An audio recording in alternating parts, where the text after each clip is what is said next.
먼저 오늘 설교를 시작하기 전에 두 번의 설교를 조금 정리해 보려고 합니다. 지난번 우리가 들었던 말씀을 기억해 주시기를 부탁을 드리는 것이지요. 첫 번째 우리가 들었던 이야기는 왜 이 스가랴 말씀이 나오게 되었는가 하는 배경에 대한 말씀을 들었습니다. 그것은 비전을 가지고 약속의 땅에 돌아온 그 포로 이후의 사람들이 이 말씀의 대상자들인데, 그들이 가졌던 비전, 그들이 품었던 원대한 꿈과 달리 그들이 만났던 삶의 여정에 지치고 상하여서 상처 입은 자가 되고 말았더라. 그 상처뿐인 이스라엘이 이 스가랴 말씀의 대상자들이었다 하는 것을 첫 번째 시간에 함께 나누었습니다. 그러면서 많은 개척교회들이, 그리고 많은 꿈을 가지고 시작했던 교회들이 어느샌가 개척 설립 멤버들끼리 상처를 주고받는 지경에 이르고 마는, 교회를 신앙 때문에, 주님이 주시는 구원의 즐거움 때문에 다니기 시작했으나 어느샌가 우리는 주님은 잊어버린 채 상처만 부여안고 살아가게 되는 이상한 현실들을 우리는 말씀을 통해 발견할 수 있었습니다. 그것이 첫 번째 우리가 말씀을 통해 배웠던 이 스가랴 선지서의 배경 말씀이었습니다. 두 번째 우리가 함께 살펴보았던 것은 하나님께서 선한 목자도 세우시고 악한 목자도 세우시더라 하는 말씀을 들었던 것이고요. 이 선한 목자를 주시는 하나님께서 선한 목자를 주심과 동시에 장차 임할 선한 목자를 바라보게 하셨더라 하는 말씀을 보았습니다. 그런데 참 놀랍게도 선한 목자를 선히 대접하지 않았습니다. 그러자 하나님께서 그 다음 행동을 하셨는데, 그 다음 행동이 무엇이었는가 하니 악한 목자를 하나님이 세우시더라 하는 말씀 들었던 것이지요. 악한 목자가 그들을 대하고 보니 그제서야 정신을 차리기 시작합니다. 이것이 타락한 우리에게는 자주 일어나는 일인데, 그 악한 목자가 어떻게 행동했는가 하는 것이 우리가 지난 2주 동안 나누었던 본문 말씀 16절 말씀의 내용 안에 포함되어 있었습니다. 16절 말씀을 다시 한번 합독하려고 합니다. 시작. 보라, 내가 한 목자를 이 땅에 일으키리니 그가 없어진 자를 마음에 두지 아니하며 흩어진 자를 찾지 아니하며 상한 자를 고치지 아니하며 강건한 자를 먹이지 아니하고 오히려 살찐 자의 고기를 먹으며 또 그 굽을 찢으리라. 조금 나누어서 살펴볼 필요가 있을 것 같습니다.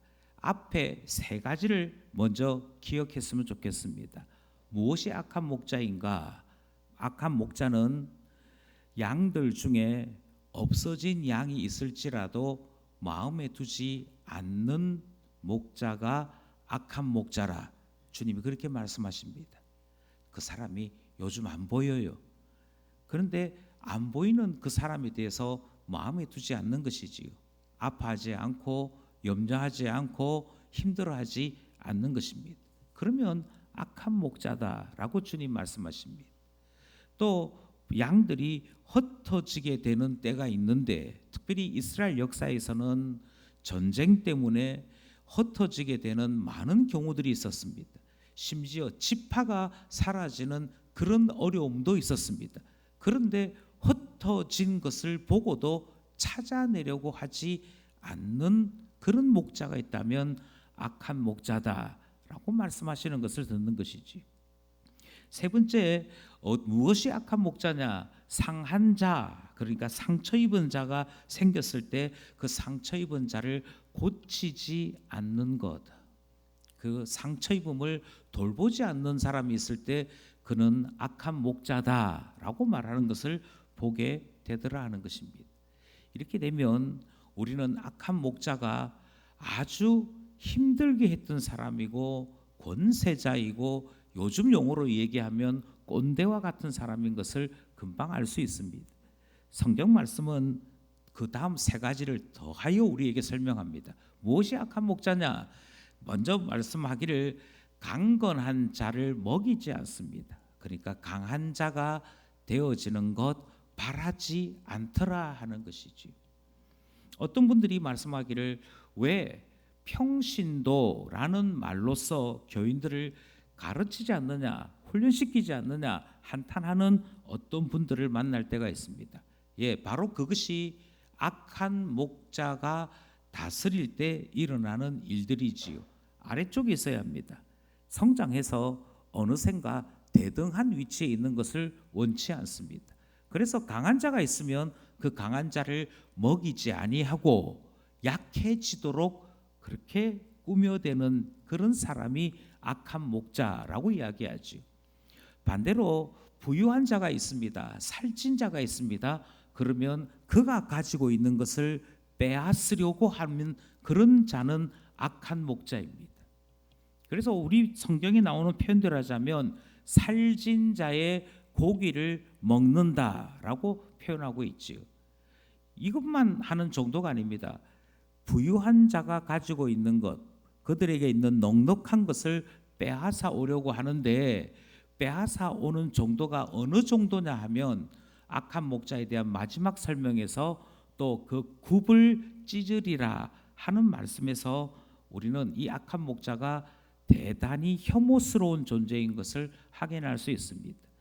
육식 동물이 먹이를 잡았습니다. 사자도요, 아무리 그가 강한 맹수이지만 자기 배 채울 정도 되면 그냥 내버려 둡니다.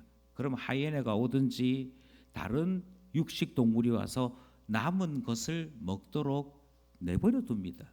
그런데 성경에 나오는 이 악한 목자는 얼마만큼 나쁜 존재냐면 그 살찐 부분, 살고기 부분을 먹었습니다. 먹고도 또 뭐 먹을 것이 없는가 찾는데 짐승의 발굽, 그러니까 살이라고는 도무지 없는 그 부분조차도 찢으면서 고기를 찾는 정도라고 설명하고 있습니다. 그러니까 사람으로 얘기하자면 누군가가 돈을 가지고 있으면 어떻게 해서든지 그 사람 주머니에 있는 돈 빼앗아서 자기가 가지려고 하는 것이지. 그런데 그냥 대충 뭉태기 돈 한두 쿰 가지는 그 정도로 만족하지 아니하고 그 지갑 안에 있는 동전 하나도 싹싹 긁어서 내 것 만들기 원하는 그와 같은 존재들이 악한 목자다라고 말씀하는 것을 듣는 것입니다. 우리는 이와 같은 악한 목자를 교회 안에서 만날 수도 있습니다. 우리는 이와 같은 악한 목자를 정치 안에서도 만날 수 있습니다. 우리는 이와 같은 악한 목자를 사회, 특별히 경제 활동 가운데서 만날 수도 있습니다. 문제는 이 악한 목자를 하나님께서 허락하셨다는 것입니다. 우리는 지난 시간에 이 말씀을 들으면서 하나님께서 악한 목자를 세우신 이유가 무엇인가? 그것은 악한 목자를 통해서 선한 목자가 얼마만큼 소중한 존재인지, 얼마만큼 우리에게 필요한 존재인지를 피부로 실감할 수 있도록, 뼛속 깊이 공감할 수 있도록 하나님께서 가르치시고자 하나님께서 악한 목자도 세우시는 때가 있음을 보았던 것이지. 여기서 우리는 지난 시간 말씀까지 들었던 것인데요. 다시 한 번 더 오늘 본문 말씀을 시작하면서 우리 마음속에 선명하게 기억됨이 있었으면 좋겠습니다. 악한 목자를 바라지 마십시오. 자꾸만 사람 기대하지 마십시오. 어떤 경우의 사람도 선한 목자일 수 없습니다. 예수님께서 말씀하신 것처럼 당신은 선한 선생이다라고 이야기할 때 하나님만이 선하시다라고 말씀하셨던 것을 기억하십시오. 사람은 그 누구도 선한 목자일 수 없습니다. 그것을 예수님께서 우리에게 말씀하셨고, 선지자는 예수님보다도 오랜 시간 이전에 이스라엘 백성들에게 강조해서 가르친 바가 바로 우리가 읽었던 본문 말씀이더라는 것입니다. 그러니 우리의 마음속에는 기억함이 있어야 합니다. 왜 예수님만이 선한 목자인가? 다르게 말씀드려서 도대체 선한 목자와 악한 목자가 어떻게 다르기에 하나님은 사람을 왕으로 세우시기도 하고 제사장으로 세우시기도 하시고 선지자로 세우기도 하시면서 그들을 세웠으나 그들을 통해 선한 목자이신 예수님을 보게 하셨는가? 그것 이해하는 것, 그것이 신자인 우리에게는 반드시 있어야 한다. 이 사실을 기억해야 하는 것이지요. 이게 없으면 저는 예수님을 나의 구주로 믿습니다 하고서는 사람 기대하는 희한한 일들을 반복하기 때문입니다. 그래서 우리는 다시 한 번 더 기억하고자 합니다. 도대체 선한 목자는 악한 목자와 어떻게 다른가? 맨 먼저 스가랴서가 우리에게 가르치는 첫 번째 이유는 이렇습니다. 오직 선한 목자만이 치유하고 인도하는 목자가 되십니다. 다시 말씀드립니다. 내가 가지고 있는 상처, 내가 가지고 있는 아픔, 내가 가지고 있는 연약함을 고칠 수 있는 분은 예수님밖에 없습니다. 우리 주님밖에 없습니다. 사람을 의지하지 마십시오. 사람이 사람을 고칠 수 있는 것은 그 어떤 것도 없습니다. 아니, 의사는 고치지 않습니까? 아니요. 병원 가서 다시 한번 진지하게 물어보십시오. 진지하게 물어보시면 의사가 이런 말을 하는 것을 들을 수 있을 것입니다. 저는 이 사람이 고침받을 수 있도록 최선을 다해 제가 할 수 있는 일만큼을 할 뿐입니다. 그러나 이 사람을 막상 고치는지, 이 사람을 막상 치유하는지, 그것에 대한 결정은 하나님만이 하십니다. 그게 의사들의 솔직한 고백입니다. 제가 한 20몇 년 전에 마산에 있는 어떤 한 병원에 간질을 앓고 있는 제 제자를 데리고 병원을 갔습니다. 그리고는 그 의사에게 이 아이가 왜 아픈지 좀 봐달라고, 그래서 아주 면밀하게 조사를 했습니다. 뇌와 뇌 사이, 뇌간이라고 불려지는 이 부분에 문제가 있어서 그래서 간질 증세가 나온다는 거예요. 왜 어떤 게 문제인지가 보였습니다. 그래서 의사에게 다시 이야기했습니다. 선생님, 이 명수 좀 고쳐주십시오. 그러니까 그 의사가 제 손을 잡고 병원 입구로 데리고 나가는 거예요. 그 입구에 가니까 현판이 하나 걸려 있습니다. 들어올 때는 못 봤는데 그 의사가 제 손을 잡고 그 현판으로 가서는 현판을 읽어줍니다. 저는 최선을 다할 뿐이고 병은 하나님이 고칩니다. 그러니 기억하십시오. 내 아픔 아시는 분도 한 분밖에 계시지 않습니다. 내 아픔을 아실 뿐 아니라 치유해 주시는 분도 한 분밖에 계시지 않습니다. 저는 이 사실을 강조하면서 아유, 우리 목사님이 얼마나 좋은데 그 말 할까봐 인간 장저현 목사 또한 선한 목자이지 않다는 말씀을 지난 시간에 말씀을 드렸습니다. 아니요, 한 분밖에 없다니까요. 사람 아니라니까요.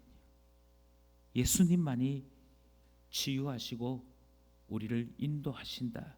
스가랴 11장 4절 말씀입니다. 함께 합독할까요? 시작.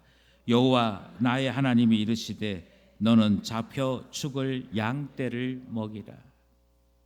하나님만이 이 양 죽게 생겼다. 하나님만이 이 양 상처 입었다. 고쳐라, 먹여라, 싸매어줘라. 그렇게 하시고 치유하시고 회복시키시는 일을 하시는 줄 믿으시기 바랍니다. 하나님뿐입니다. 예수님뿐입니다. 선한 목자와 악한 목자가 어떻게 다른가? 두 번째 스가랴 선지서는 우리에게 이렇게 말씀합니다. 오직 선한 목자만이 양들을 돌보십니다. 스가랴 11장 7절 말씀입니다. 11장 7절 말씀 합독합니다. 시작.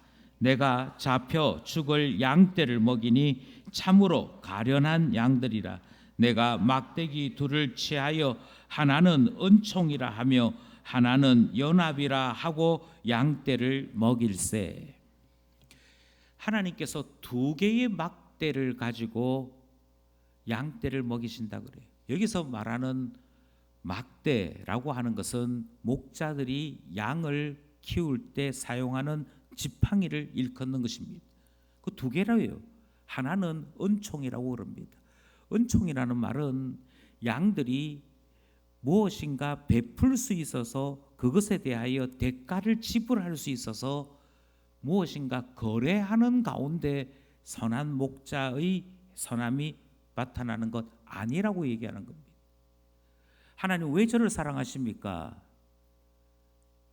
나 말고는 너를 사랑할 자가 없으니까 내가 너 사랑하지. 그게 은혜입니다. 제가 이 사랑 받았다고 해서 하나님 앞에 뭐 돌려줄 수 있는 게 아무것도 없는데요.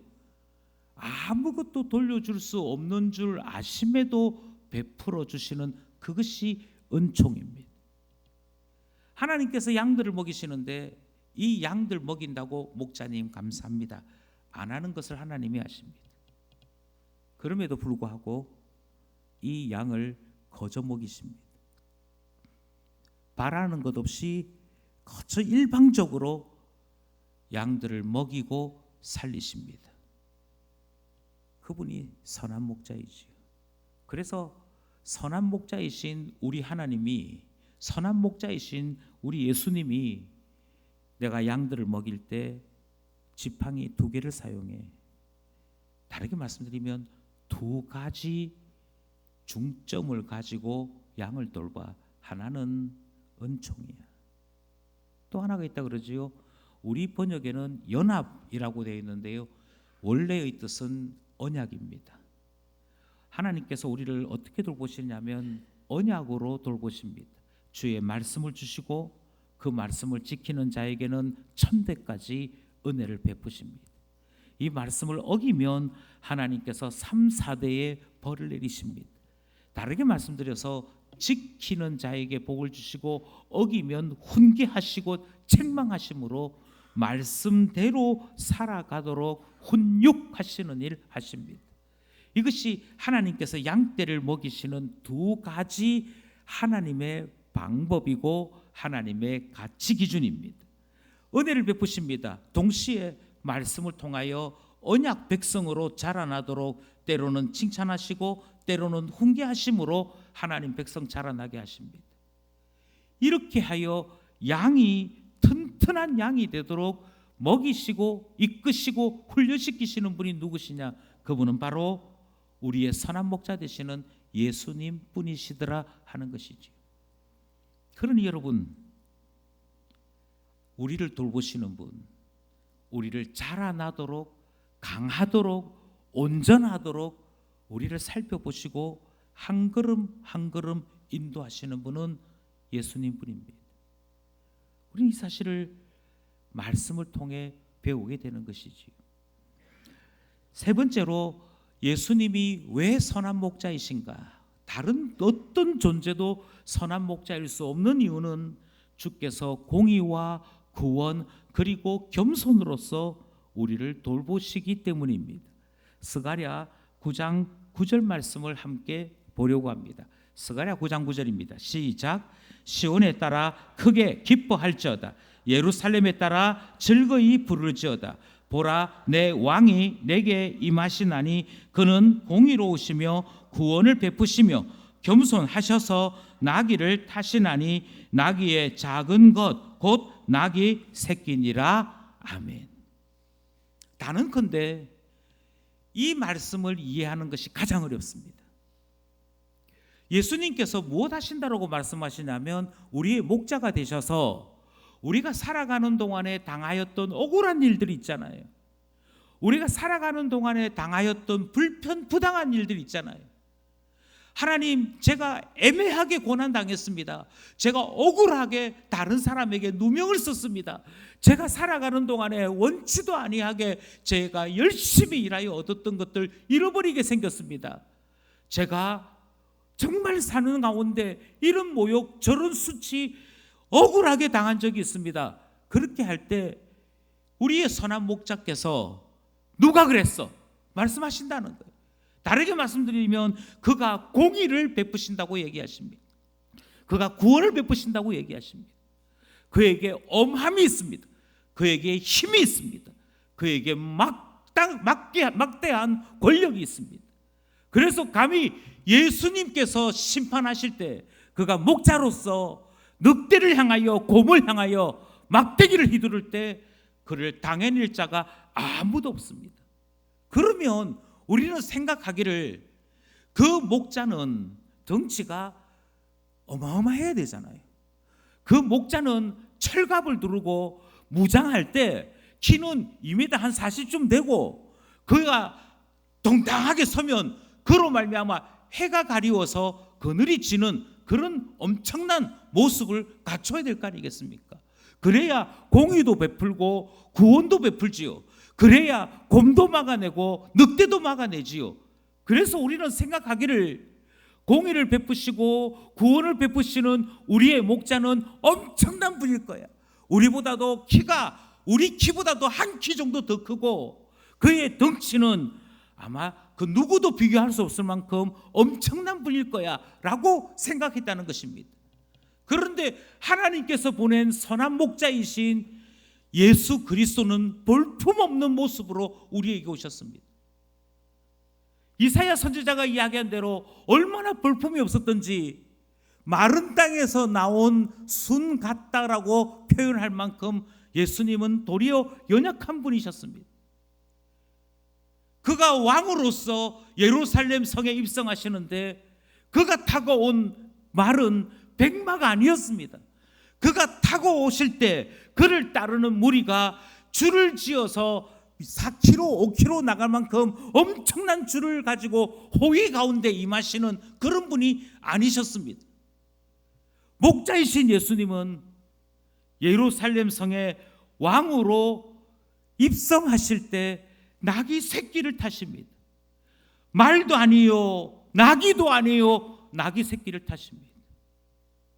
그러시면서 보라, 바로 이분이 참되고 선한 목자이시다라는 말씀을 우리에게 들려주셨고 보여주시는 것입니다. 여기서 이게 진짜 선한 목자구나 해야 된다는 것입니다. 그런데 사람들이 반응이 희한합니다. 낙이 타고 덩치가 이래서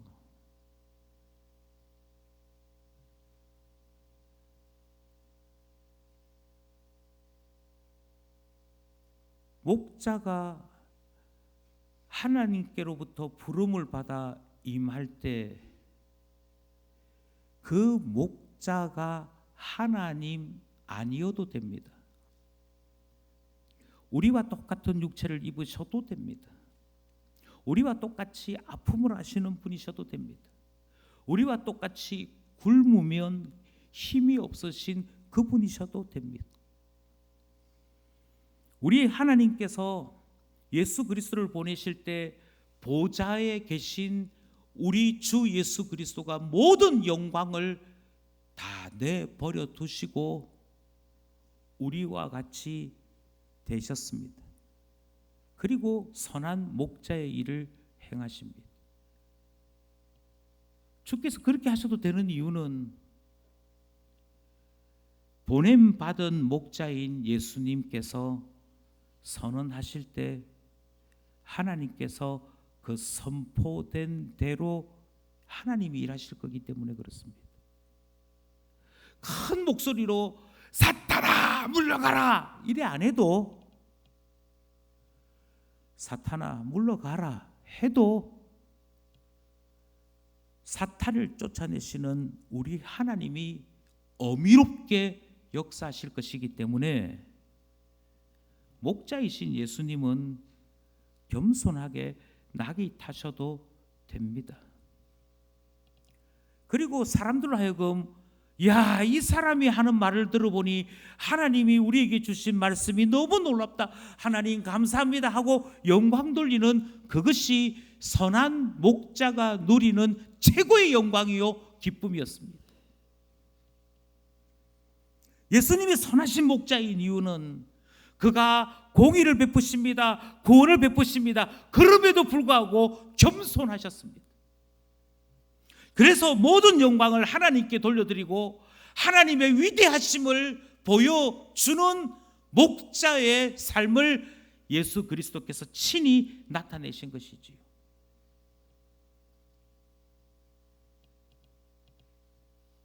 그래서 스가랴 선지자는 이렇게 얘기합니다. 악한 목자와 선한 목자가 얼마나 다른지 봤지. 악한 목자는 뭐라고 얘기합니까? 내가 하나님 앞에 세움받은 목자야. 너희들이 목자를 섬겨야지. 가장 좋은 집에 내가 살아야 돼. 가장 좋은 차를 내가 타야 돼. 가장 많은 수입을 내가 누리고 써야 돼. 내가 하나님께로부터 부름받은 종이잖아. 그러면 악한 목자라고 우리는 이미 말씀을 들었습니다. 살찐 자의 모든 것을 가집니다. 굽을 쪼개어서라도 건질 수 있는 것은 다 건지려고 하는 그런 모습을 보았습니다. 그런데 그건 악한 목자라니까요. 선하신 예수님은 공의를 베푸십니다, 구원을 베푸십니다. 그럼에도 조금이라도 그 영광이 하나님 아닌 다른 것에 떨어질까 봐 겸손히 나귀를 타시고 영광은 하나님께 돌려드리는 그 일을 행하십니다. 그래서 성경이 이야기합니다. 보라, 선한 목자가 나귀 새끼를 타고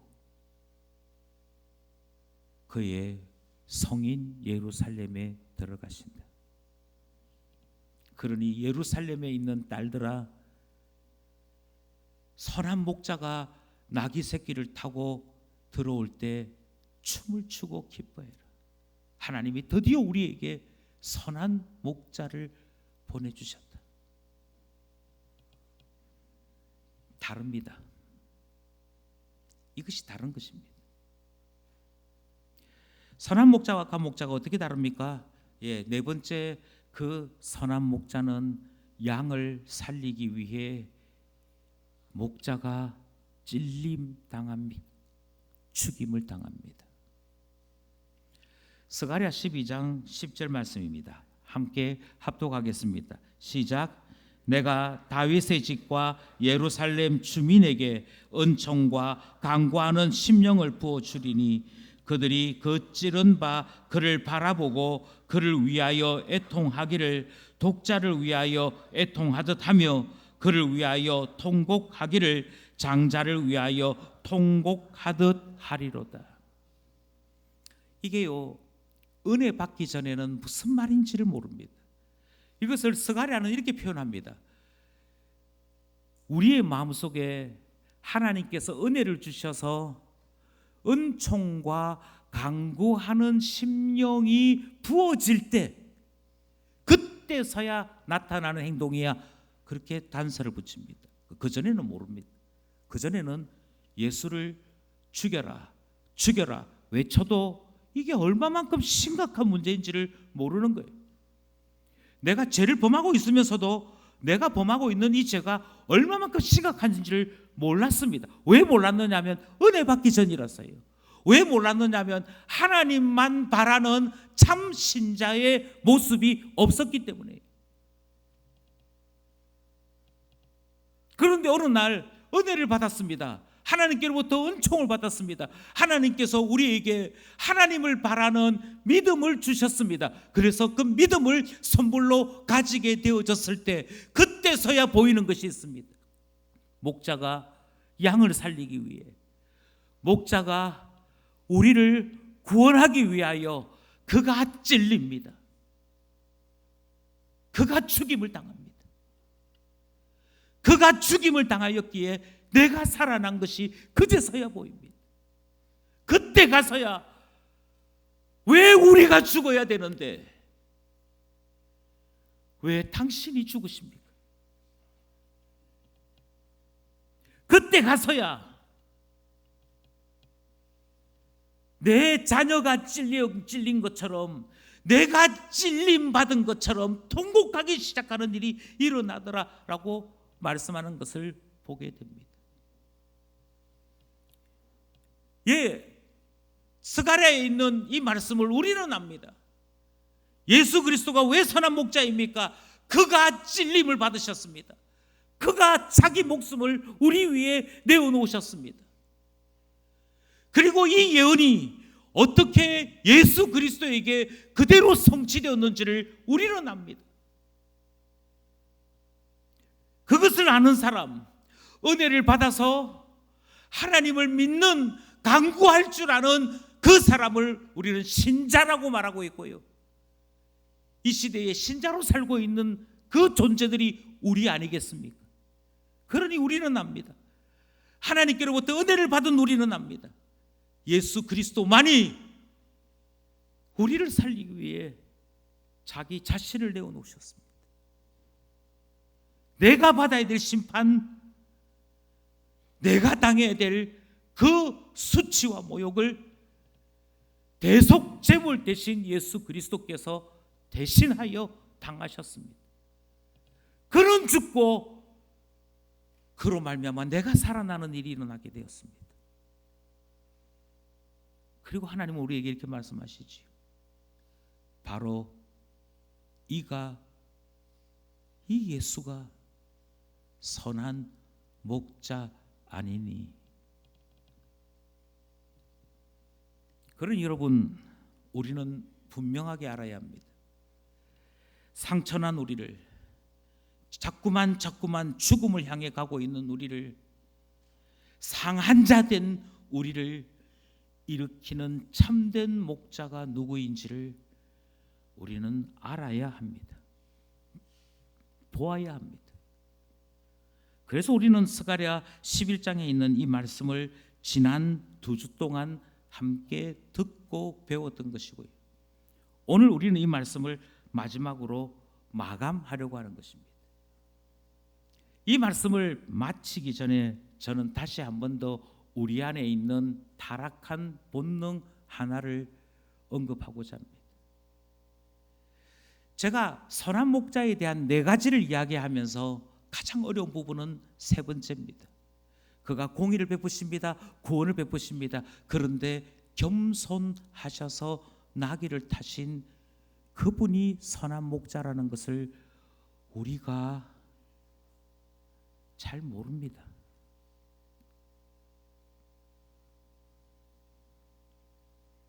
왜 모를까요? 왜 모르느냐면 자꾸만 하나님 선하시다, 하나님 능력이 많으시다 이야기를 할 때마다 하나님을 주목하는 것이 아니고 나나 사람을 주목하기 때문입니다.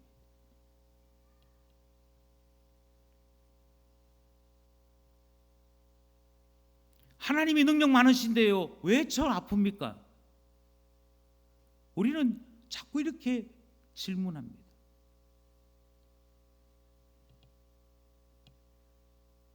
저는 이와 같은 질문을, 이와 같은 유혹을 한자어로 얘기하면 신과 나를 자꾸만 동형으로 삼으려고 하는 유혹이 있다라고 말씀드립니다.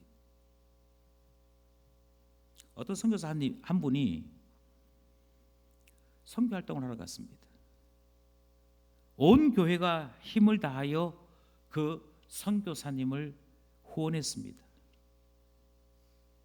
어느 정도 후원했느냐면 그 당시에 이 선교사님에게 후원한 금액이 1억이 넘었습니다. 제가 말하는 그 당시란 86년도를 이야기합니다.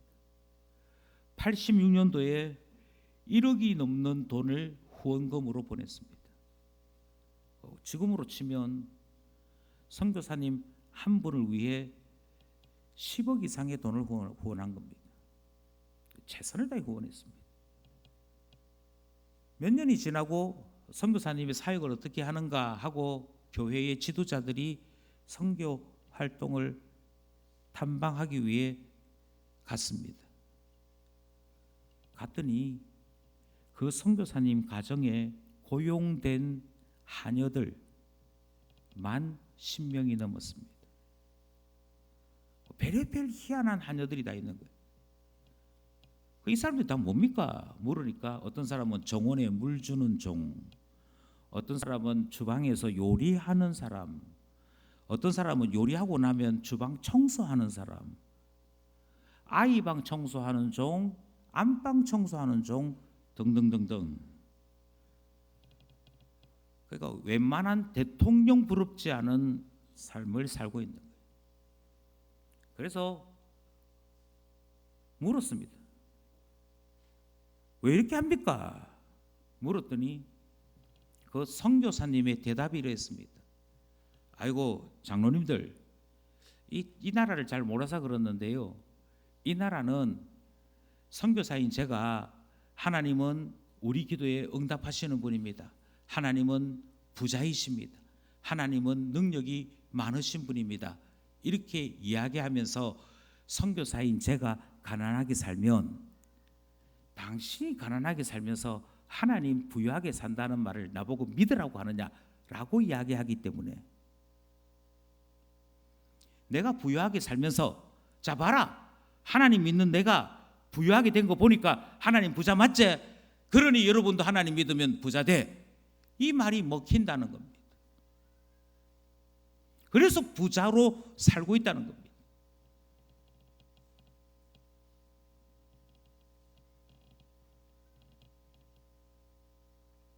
그 선교사님만 그렇게 생각할까요?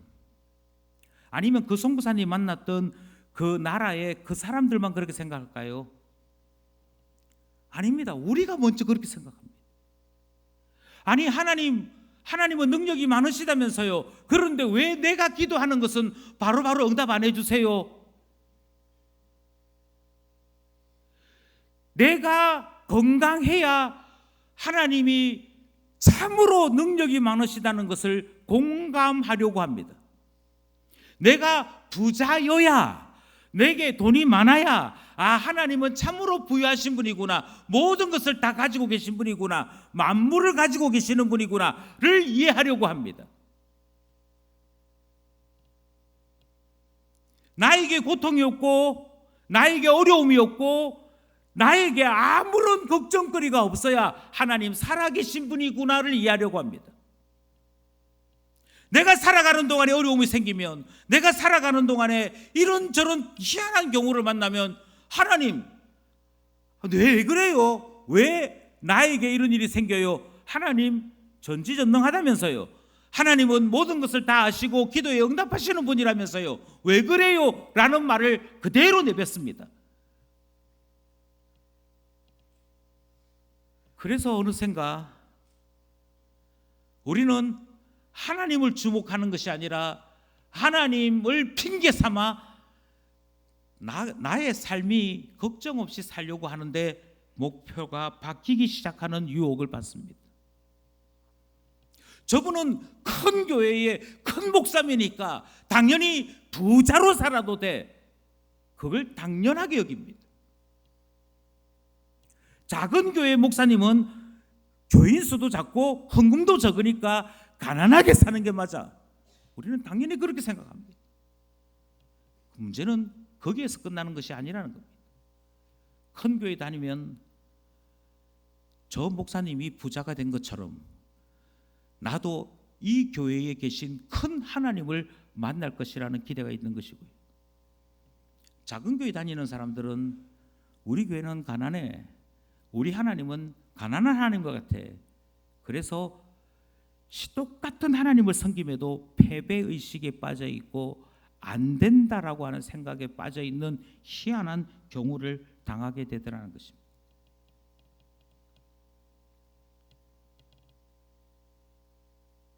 여기서부터 이렇게 시작합니다. 내가 어느 날 장립지사가 되었습니다. 내가 어느 날 장로가 되었습니다. 그러면 존중받고 있다고 생각합니다. 하나님이 나를 사랑하고 있다고 생각합니다.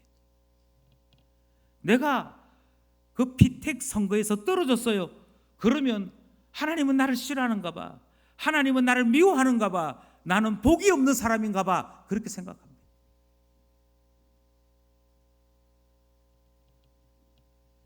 이 생각을 가지고는, 여전히 이 마음 가지고는 죽었다 깨어나도 선한 목자를 구별해내지 못합니다.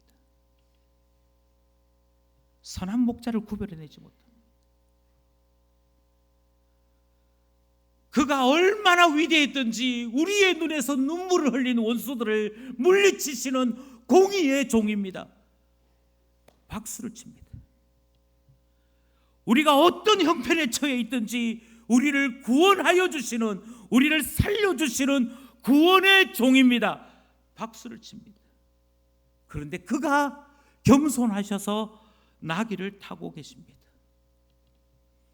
그리고 그가 일으켰던 모든 것들을 통하여 목자인 그가 아닌 그의 주인이시고 그의 아버지이신 하나님을 보게 하십니다. 그래서 그를 선한 목자라고 부릅니다. 이것이 지금 스가랴가 선포하고 있는 선한 목자에 대한 말씀인데 받아들이시냐고요.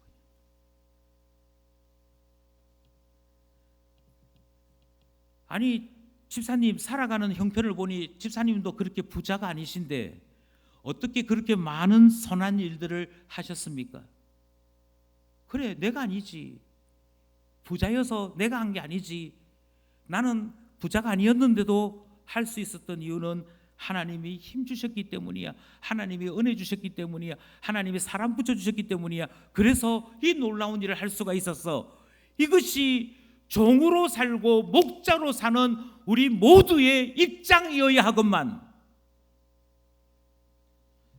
내가 돈이 있으면 믿음 있는 척 여겨지고, 내게 인정받음이 있으면 사랑받는 것처럼 여겨지고, 내가 어렵고 내가 힘들면 하나님의 은혜에서 멀어진 사람처럼 생각하는 이런 생각 가지고는 목자에게 다가가는 일이 생기지 않더라는 것입니다.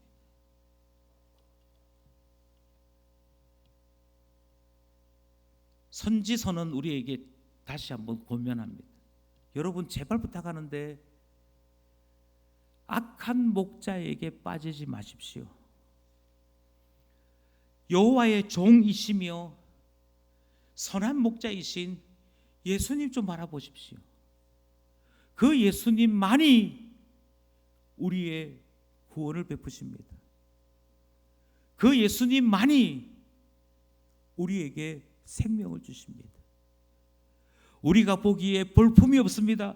우리가 보기에 흠모할 만한 아름다운 풍채가 전혀 보이지 않습니다. 그러나 껍데기가 아니라, 외모가 아니라, 그에게 있는 풍채나 모습이 아니라 그의 안에 있는 우리 주 하나님을 보십시오. 그 속에 있는 생명을 보십시오.